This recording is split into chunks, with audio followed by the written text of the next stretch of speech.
안녕하세요. 22년 1월 8일 주식 정리드리는 주영남.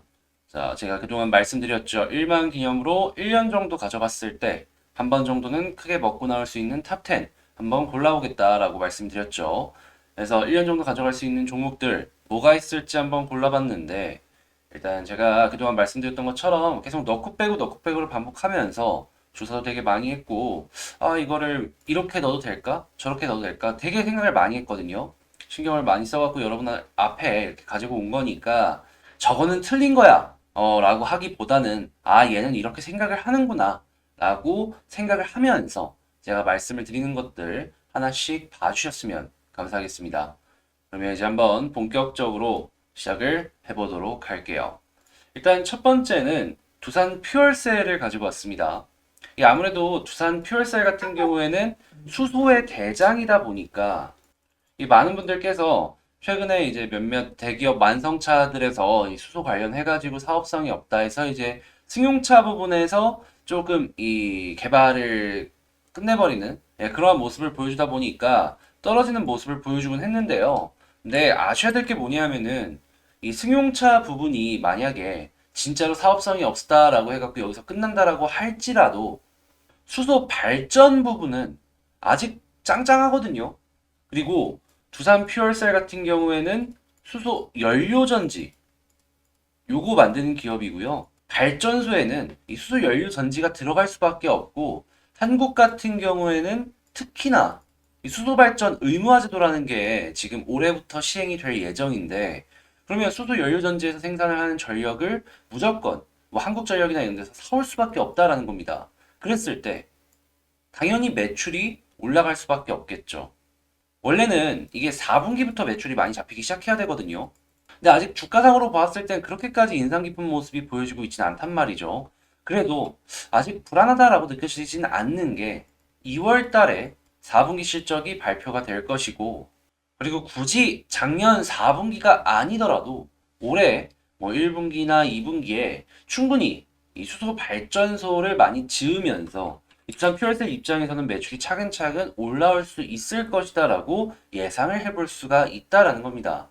자, 그리고 한국뿐만 아니라 해외에서도 지금 수소 발전 부분이 충분히 매력적으로 특히나 유럽이나 미국 같은 경우에는 진행이 되고 있거든요. 그렇다라고 했을 때 이 두산 퓨얼셀 같은 경우에는 해외 수출 역시도 적극적으로 한번 생각을 해볼 수가 있을 것 같고 그리고 무엇보다 이 두산 퓨얼셀의 한 가지 조금 이제 강점이다라고 하면은 전 세계 수소 발전 기업들 중에서는 그러니까 연료전지를 기준으로 말씀을 드리는 거예요.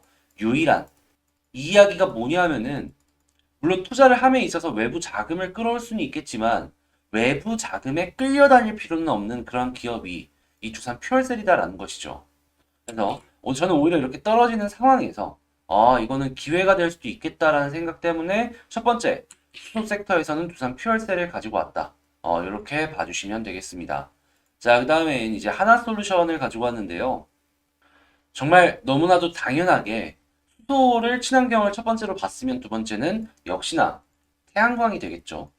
하나솔루션 같은 경우에는 이 태양광 부분에 있어서도 이 고부가 가치 부분이라고 할 수 있는 그 단계가 뭐 1, 2, 3, 4로 있잖아요. 뒷부분에 점유율을 어마어마하게 높게 가지고 하고 있고 미국 주택 부분의 태양광 발전 사업은 점유율 1등을 기록하고 있습니다. 자, 그리고 미국 정부가 지금 친환경 인프라 법안이 완전히 통과가 되지는 않았지만 이게 다운그레이드를 시켜서라도 통과를 시킬 거란 말이죠. 자, 그랬을 때 거기에 친환경 중에서도 태양광 발전 양에 대해서 뭐 40%, 50% 이렇게까지 차근차근 늘려가겠다라는 그 내용이 있었던 거를 확인을 했을 때 미국 주택 부분의 점유율 1등이고 그리고 이제 고부가 가치 부분들만 현재 사업으로 지금 영입하고 있는 모습 보여주고 있는데 큰 돈 벌지 않겠습니까? 그리고 최근에 그 석유화학 쪽에서 괜찮은 모습도 많이 보여주고 있거든요. 올해 전반기에는 석유화학으로 괜찮게 돈 벌고 그 다음에는 미래 사업으로는 태양광으로 배율을 끌고 가고 이렇게 딱 봤을 때 현재 위치는 저는 상당히 매력적인 상황이 아닐까. 약간 조금 떨어진다라고 하더라도 나중에는 결국에는 올라갈 것이다. 1년 기준으로 봤을 때 지금 상황은 좀 메리트 있지 않을까라는 생각을 하면서 이 하나솔루션을 가지고 와봤습니다. 자, 그다음에 이제 건설사도 한번 볼 텐데 저는 DL건설을 가지고 왔거든요. 갑자기 무슨 DL건설이냐 하실 수 있을 거예요.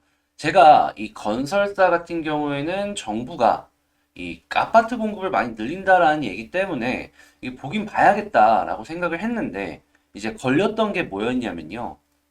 지방의 아파트들이요. 미분양률이 계속해서 올라간다라는 거예요. 그래서 지방에 아파트 공사 현장을 많이 갖고 있는 그룹들 같은 경우에는 예전에 두산건설이 일산에 물린 것처럼 이거 문제가 생길 수 있지 않을까라는 생각 때문에 웬만하면은 이 수도권 쪽에 사업장을 좀 갖고 있는 기업들을 좀 찾아보려고 했거든요. 근데 수도권만 하진 않잖아요. 이 건설사라는 것 자체가 돈 되는 데라면 다 이제 건설도 하고 분양도 하고 하는 거니까. 그래도 몇몇 좀 이 주의를 할 만한 기업이 있다면 대우건설도 있고 했었는데 왜 갑자기 DL건설을 가지고 왔냐라고 한다면요. 만약에 이렇게 생각이 들더라고요. 수도권에 영업장이 없다고 하더라도 지방에서 조금 분양이 덜 된다라고 하더라도 결국에는 시간이 지나면 분양이 되긴 할 거란 말이죠. 했을 때 현금이 좀 많다면 지금 앞으로 전개가 될 공공사업이나 이런 부분도 그렇고 잘 헤쳐나갈 수 있는 거 아닐까? 그랬을 때 현금을 좀 지금 가장 많이 갖고 있는 건설사들이 어디가 있을까를 딱 봤을 때 전 DL건설이 보이더라고요. 이전에 3만 원 중반대의 리포트가 하나 나왔었는데 여기서 인상 깊었던 내용이 뭐냐면요. DL건설 지금 뭐 사업 잘하고 있는 건 여러분들도 아시겠지만 여기 대림입니다. 3만 3천 원 부근일 때 지금 보유 현금의 양이요. 시가총액의 75% 이상으로 차지가 되고 있다라고 해요. 그러면 갖고 있는 현금 양이 요 당시에 75%면은 지금 여기면은 80% 넘겼겠죠? 자, 그러면 이 DL건설 같은 경우에는 갖고 있는 사업의 가치를 20%만 볼 수 있는 거예요. 굉장히 할인이 된 가격이 이 상황이 아닌가. 현금이 많으면 뭐든지 할 수가 있고 한동안 호황일 때 잘 헤쳐나갈 수 있다라는 거죠. 돈 있는데 못할 게 뭐가 있겠습니까? 그래서 어떤 건설사보다 나쁜 건 없고 뭐 GS건설 같은 경우에는 정말 좋아 보이기도 하고 그렇지만 이미 조금 올라가는 상황이다라고 하면은 상대적으로 좀 할인도 되어 있고 저평가도 보여지고 있으며 무언가 풀어나갈 수 있는 현금도 많은 전 DL건설을 건설사 하나로 조금 뽑아왔다. 이렇게 봐주시면 되겠습니다. 자, 그 다음에 31CNS라는 종목을 가지고 왔는데 자, 그러면 아파트 건설을 많이 한다라고 하면은 사전에 그뭐 땅 고르기나 이런 걸 많이 할 거 아니에요. 그때 제일 먼저 쓰이는 게 뭔지 알려면은 딱 이거 하나만 알면 됩니다. 콘크리트 파일.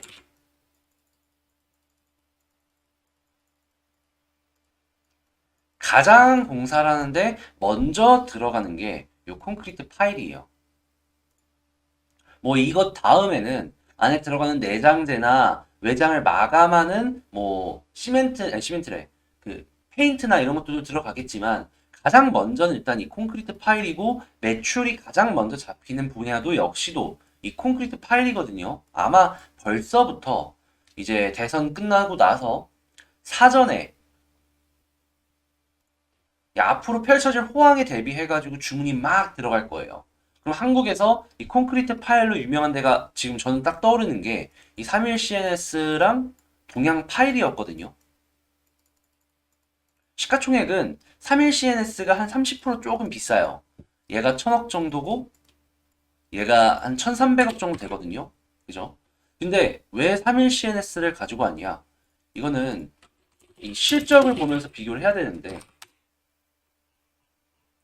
얘 같은 경우에는 작년에는 조금 안 좋은 모습을 보여주긴 했지만요. 그래도 그 이전에 어느 정도의 영업이익이 나오는 모습을 보여줬고 올 한 해 같은 경우에도 지금 뭐 장부상 손익 때문에 당기순이익이 2분기에 적자가 찍혀 있다라고 하더라도 어느 정도 회복이 되는 모습도 보여주고 있고 올 한 해 매출이 나오고 있는 걸 봐서는 매출이 안 나오는 동양 파일보다는 차라리 낫지 않나.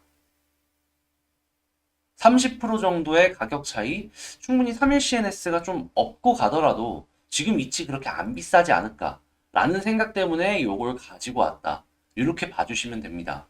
건설 쪽이 확실히 그 지금 어떤 정치인든지 간에 굉장히 긍정적으로 얘기를 하고 있기 때문에 안 보고 넘어갈 수 없었고, 향후에 지금 가치주들 중에서도 이제 조금 미래 성장성이 있는 회사를 뽑아봐야 되기 때문에 저는 이 동양 파일 말고 3일 CNS를 가지고 왔다. 이렇게 봐주시면 될 것 같습니다. 근데 이제 알아둬야 될 게 동양 파일이랑 3일 CNS가요. 건설이 붐이다라고 하면 가장 먼저 올라가고, 그리고 이제 가장 먼저 떨어지고, 이 수급이 그 다음에 예를 들어 가지고 안에 들어가는 가구 관련주들이나 아니면은 뭐 페인트, 그리고 여기 앞에 먼저 시멘트가 들어가겠네요. 근데 시멘트는 벌써 많이 올라가고 있잖아요. 그래서 이러한 순으로 해가지고 조금 많이 올라가지 않을까. 이 수급이 그냥 1년 내내 유지가 되는 건 아니고 그냥 적당히 조금 펌핑을 시켜주고 나서 조정을 받아주지 않을까. 이런 생각을 하게 만드니까 얘는 이렇게 생각을 하는구나라고 체크를 하시면서 파악 정도 해놓으시면 되겠습니다. 자, 그 다음엔 국도화학을 가지고 왔는데 국도화학은 또 왜 가지고 왔냐? 여기가요. 그 에폭시라는 소재를 전 세계에서 여기가 이제 두 번째인가 높은 점유율을 갖고 있는 기업이에요. 그러니까 소재를 만드는 데 있어가지고 전 세계의 순위권이다라는 거죠. 근데 이 에폭시가 왜 중요하냐? 페인트의 원료입니다. 페인트를 만드는데 이 에폭시가 들어가는데 이 페인트는 각종 건설 현장에 사용이 되죠. 이게 그 외장을 마감을 한다던가 아니면 내부에도 페인트 같은 경우는 외국에서는 굉장히 많이 쓰죠. 그래서 이 에폭시 사용량 증가 자체가 많이 지금 기대가 된다라는 것인데, 아니 그러면 여기서 왜 올라갔냐 할 텐데요. 이때 당시에 왜 올라갔었냐면 미국의 허리케인이 쫙 한번 훑고 가고서 이 복구를 해야 될 거 아니에요. 근데 복구를 했을 때 뭐 페인트로 마감을 해야 되다 보니까 에폭시의 사용량이 확 올라갔습니다. 그래서 매출이 확 올라간 건데, 그때 복구한 것보다 한국만 보더라도 아파트 요 건설량은 굉장히 많을 것이고, 그리고 미국 같은 경우에도 신규 건설량이 계속해서 늘어나고 있잖아요. 물론 여기서 이제 어느 순간 좀 꺾이는 모습이 보여지긴 하겠지만 지금 당장만 보더라도 미국은 나쁜 게 아니고 중국이 약간 주춤주춤하는 모습을 보여주고 있지만 그 이외에 유럽이나 아니면은 다양한 지역에서의 이 SOC 사업을 생각을 해보면 이 사회 간접 자본이거든요. 그래서 뭐 EU가 아프리카에 투자한다든가 뭐 그런 것들을 종합적으로 생각을 해보면은 이 국도화학의 이 수요량은 에폭시의 수요량은 향후 계속 올라가지 않을까. 그러면은 보다 돈을 많이 벌 수 있지 않을까 생각해 볼 수가 있다라는 것이죠. 그래서 저는 개인적으로 오늘 8% 올라간 것도 좋다. 어떻게 보면은 여기서부터 한 번씩 이제 돌기 시작해갖고 쭉쭉 가지 않을까라는 생각을 하게 만들고 있더라고요. 시가총액 같은 경우에는 지금 5,200억인데 향후에 이 버는 돈이나 이런 것들 생각하면은 저는 뭐 그렇게까지 비싸진 않지 않나. 작년 실적 보세요. 20년 실적이 300억이었는데 21년 실적이 딱 한 분기에만 400억 찍었거든요.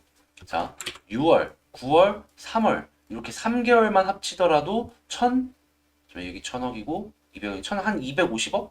이 정도 될 겁니다. 한 1250억? 좀 안 되면 그냥 1200억이라고 칠게요. 1200억이라고 치면 자, 이 12월 실적 한 200억이라고 잡아도 1400억에서 1500억이에요. 지금 시가총액 얼마라고요? 5200억이면 퍼가 3에서 4예요. 여러분 요즘에 요렇게 싼 거 보신 적 있습니까? 그리고 지금 중국 쪽에서는 또 현금을 시장에 풀어가지고 시장을 살리겠다라고 하고 있거든요. 그러면서 엮이는 게 가치주 부자예요, 한국에선. 자, 가치주로서 너무 매력적이지 않나요? 지금 사놔도 손해는 보지 않을 것 같아요. 또 화학 역시도 가격적인 부분이나 미래 성장 동력적인 부분에 있어서도 너무 좋은 것 같다. 라고 말씀을 드리면서 정리를 하도록 하고요. 그 다음에 이제 엔시스라는 종목을 가지고 왔어요. 엔시스. 엔시스가 뭐 하는 회사인지 모르겠다. 라고 하실 수 있는데, 여기가 2차 전지 그 마지막에 나올 때 이제 검사는 마지막에 출고 직전에 그 검사는 그 검사 장비 만드는 회사예요. 근데 갑자기 무슨 2차 전지 그 장비 회사냐라고 할 텐데 그 얼마 전에 저랑 같이 이제 그 시장 정리 보셨으면 아시겠지만 미국에서 그 정부 차원에서 직접적으로 자국 내에 배터리 공장을 뭐 40개인가? 20개인가? 뭐 짓는다라고 만든다라고 했었죠. 정부에서 이제 밀어준다. 자, LG, SK, 그리고 삼성 같은 경우에는요, 미국 쪽에 전기차 이 배터리를 많이 팔아먹기 위해서 그 나라의 배터리 공장을 많이 설립을 하고 있습니다. 근데 미국 같은 경우에는 더 지어라 더 지어라 하고 있죠. 물론 안 지으려고 할 수도 있겠지만 근데 미국에서 팔아먹으려면은 너희 더 지어야 돼라고 하면 어쩔 수 없이 지어야 되거든요. 했을 때 장비 같은 경우에는 어떻게 되겠습니까? 많이 팔릴 수밖에 없어요. 그리고 벌써부터 투자에 대해서 분명히 어느 정도 이렇게 픽스한 것들도 있을 거 아니에요. 그랬을 때 장비는 선제적으로 주문이 들어갑니다. 그러면 선제적인 주문이 들어가고 매출은 언제부터 잡히냐? 이제부터인 거예요. 이제부터. 공장 막 올라가고 건설하고 뭐하고 하고 있는데 주문은 벌써부터 들어와 있는 상황이다라는 거예요.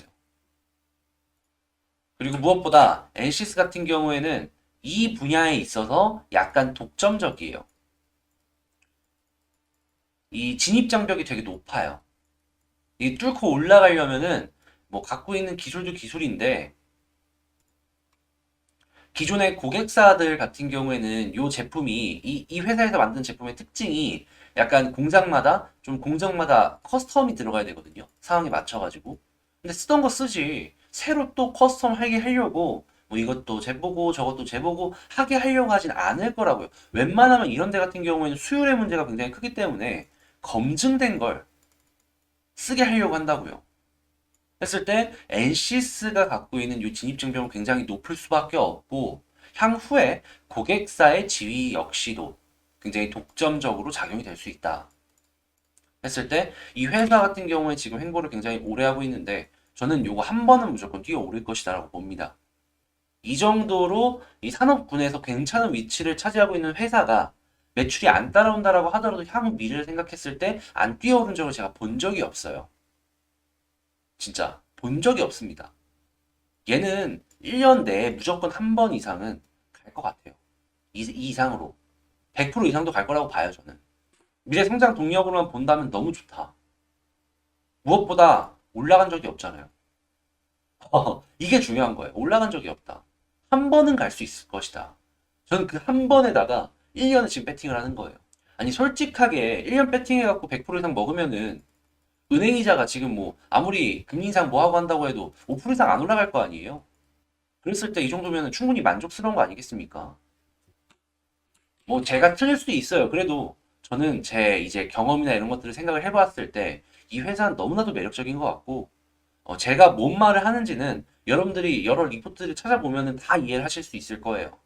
그만큼 NCS가 갖고 있는 이 사업군의 이 위치는 굉장히 좀 매력적이다. 그렇게 말씀드리고요.